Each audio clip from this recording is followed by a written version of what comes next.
What's going on, family? I'm Scrapbook Boxing, Museum of the Forgotten Fisticuffs series. Let's continue carrying this conversation on about black fighters and their opportunities.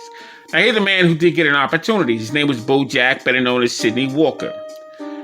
He had a total bout career of 121 fights, 91 wins, 44 knockouts, and 24 losses. He fought from 1939 to 1955. He was born April 1st, 1921 in Augusta, Georgia. He died February 9th, 2000 in Miami, Florida. He was 78 years of age at the time of his death. He stood 5 foot 6 inches, weighed 133 to 134.5 pounds, and he was entered into the Georgia Sports Hall of Fame in 1979 and the International Boxing Hall of Fame in 1991. He had 21 bouts in New York's Madison Square Garden.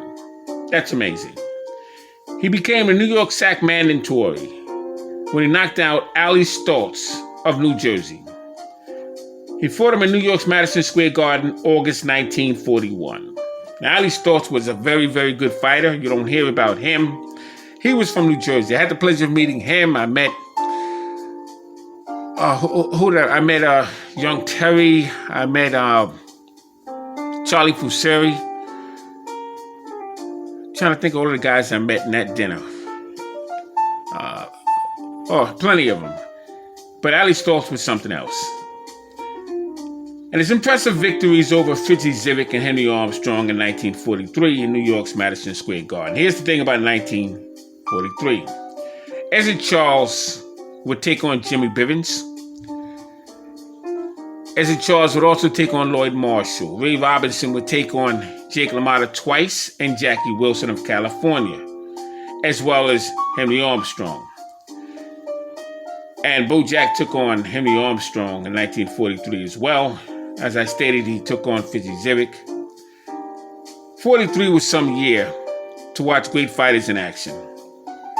Unfortunately, you don't have that today. Between 1943 of May and November, Jack and Montgomery, 1944, would exchange titles, $36 million in war bonds.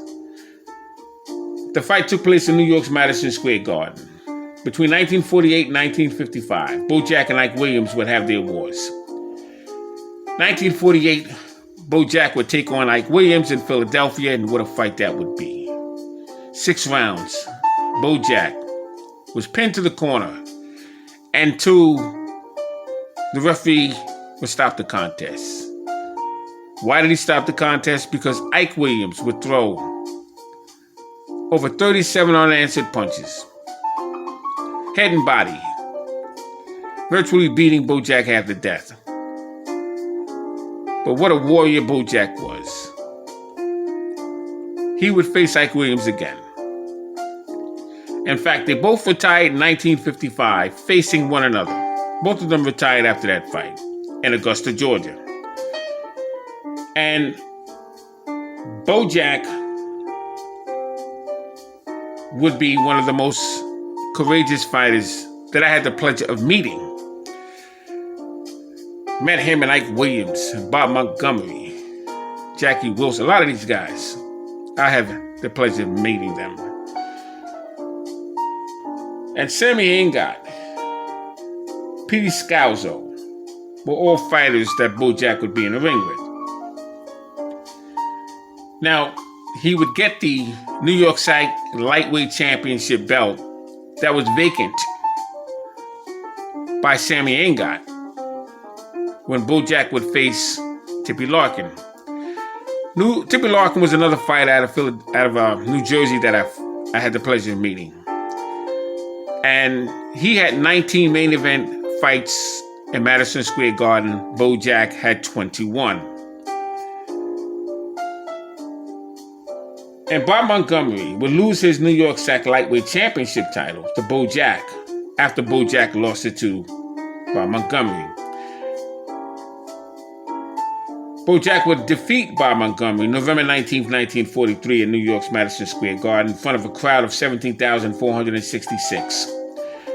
Bob Montgomery would re-win the New York Sack title in November 1944 over Bojack in New York's Madison Square Garden. This time they had a crowd of 19,066 spectators. Bob Montgomery would lose his New York sack in a unified bout with the NBA crown. New Jersey's Trenton Thunder, Ike Williams, Philadelphia, August 4th, 1947. Now, Eddie Booker, the thing with him, as he was a member of Black Murderers Row, he couldn't get fights with the elite fighters. He fought mainly in the West Coast, had some great fights with Archie Moore. He would become the California middleweight champion of the world. And he defeated fighters such as Ray Lewis and Joe Pablo, Joe Aguilar, and Al Lobia, Mickey Gibbons and Johnny Foster, Johnny Rose, Frankie Marino. He took on Jackie Berkey, Mickey Doris, Andy Callahan, Tony Falco, and Milt Aaron. He was in the ring with Charlie Burley and many of them. Sparred with Ezra Charles and the Hughes brothers, Big Boy and Shorty Hughes.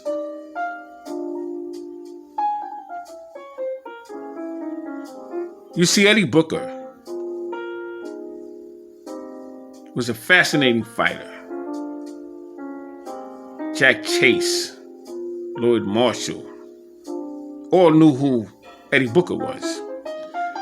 But he would train in Grubb's gym as well. But he was in Stillman's gym many times when he came to New York Madison Square Garden. Shout out to Eddie Booker. What a fighter he was.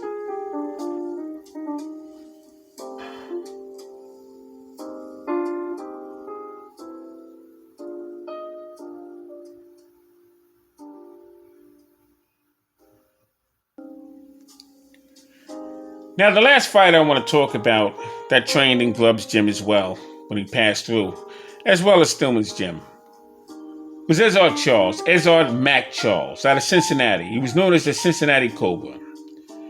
Ezra Charles was born July 7th, 1921 in Lawrence, Georgia. He died May 28, 1975. He was 53 years of age at the time of his death, and he would reside in Chicago, Illinois. He stood 6 foot, middleweight, light heavyweight, as well as a heavyweight. He had a 73-inch reach.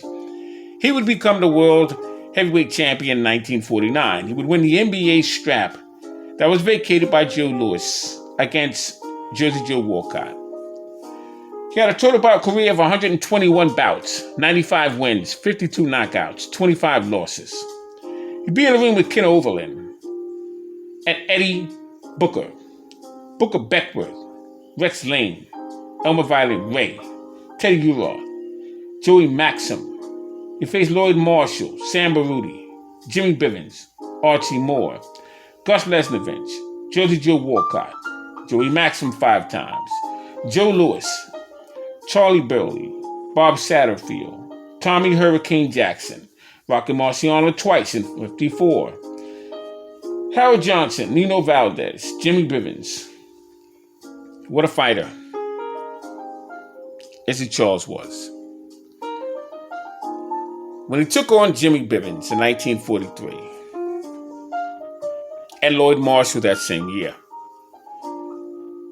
Ezra Charles had just turned professional in 1940. He was a phenomenal amateur.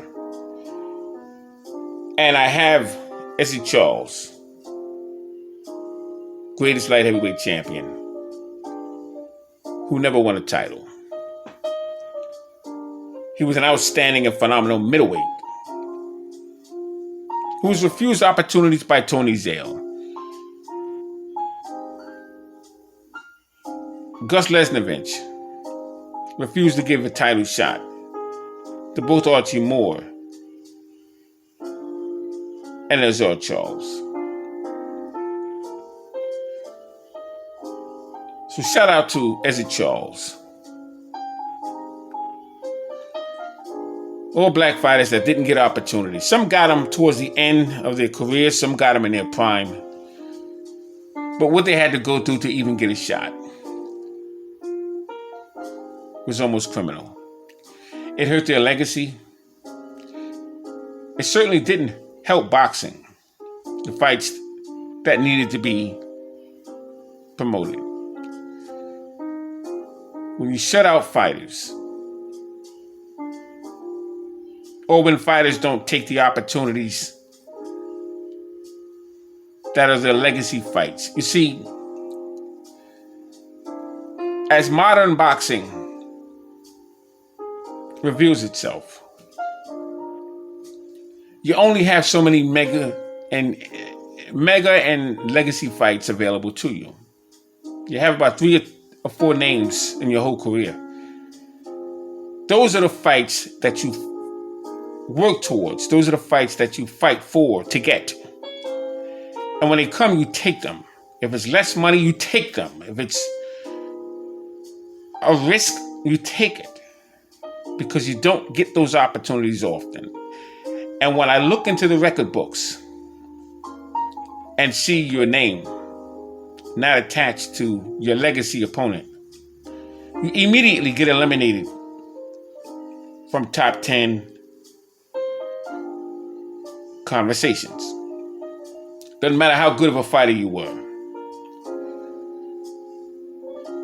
Because the whole purpose of a Hall of Fame fighter is to name the amount of legacy opponents he was in the ring with. What he did with that opponent. How did he handle struggles within that fight? That's what it's about.